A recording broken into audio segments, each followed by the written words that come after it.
வணக்கம். நாமக்கல் ஆஞ்சநேயர் கோயில் சாமி தரிசனம் பார்க்க நானும் என் மனைவியும் நாமக்கல் வந்தடைந்தோம். கும்பல் அவ்வளோவா இல்லை, பரவாயில்ல. சாமி தரிசனம் பார்க்குறதுக்கு வாங்க உள்ளே போய் சாமி கும்பிட போகலாமா? வாங்க போகலாம். ஓகே, முதல்ல பிள்ளையாரை கும்பிட்டுட்டு அப்புறம் நாமக்கல்ல சாமி ஆஞ்சநேய சுவாமியை கும்பிட போகணும். 1008 வடைமாலையோட அருமையான தரிசனம். எங்கே நின்று பார்த்தாலும் ஆஞ்சநேயர் நல்லா அருமையாக தெரியாது. இதை அடுத்தது கியூவில் போகிறோம். இதை அவங்க பிள்ளையார் கும்பிட்டுறாங்க.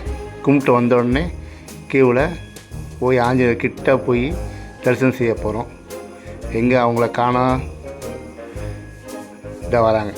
போகலாமாங்க, உள்ளே சாமி கும்பிட்டு போகலாமாங்க. அவங்க கிட்ட போய் கேமரா எடுக்கக்கூடாதுன்னு நினைக்கிறேன். அதனால் சரி சொல்லிட்டு அடுத்தது காங்கேயம் சிவன்மலை ஏறி அன்றைக்கி பிரதோஷம். அதனால் சிவன்மலைக்கு போகலாமான்னு கேட்டேன். சிவன்மலை போயிட்டு வரலாங்க, இன்றைக்கி பிரதோஷம் அப்படின்னு சொல்லிவிட்டு நேராக சிவன்மலை மேலே கார் போகுது. நாங்கள் காரில் நேராக மேலே போனோம். ஃப்ரீயாக தான் இருந்தது. எழுத்தாப்பில் அவ்வளோ கார் வரல. நல்லா அருமையான கிளைமேட்டாக இருந்துச்சு. ரோடு சூப்பராக இருந்தது. போயிட்டுருக்கோம். வியூலாம் அருமையாக இருக்குது. அப்படியே பார்த்து அப்படியே ரசித்து கொண்டே அப்படியே மேலே சிவன்மலை மேலே அப்படி கிட்ட போயிட்டோம். அருமையாக இருக்குது.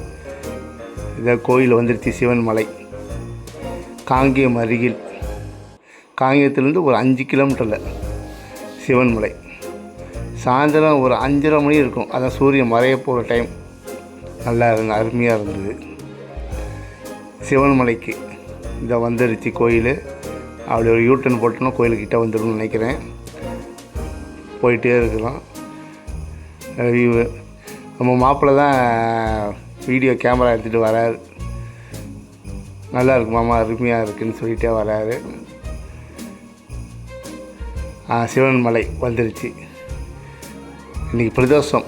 அதனால் சிவன் கோயிலில் போயிட்டு சிவன்மலையில் போயிட்டு சாமி கும்பிடலான்ட்டு மேலே வேகமாக அப்படியே பார்த்தேன். அருமையாக இருந்தது. என் வீட்டுக்காரம்மா டக்குன்னு பார்த்துட்டு இதில் வராங்க. வியூலாம் அருமையாக இருந்தது. சூப்பர். இப்போ சிவன்மலை மேலே போகிறோம்.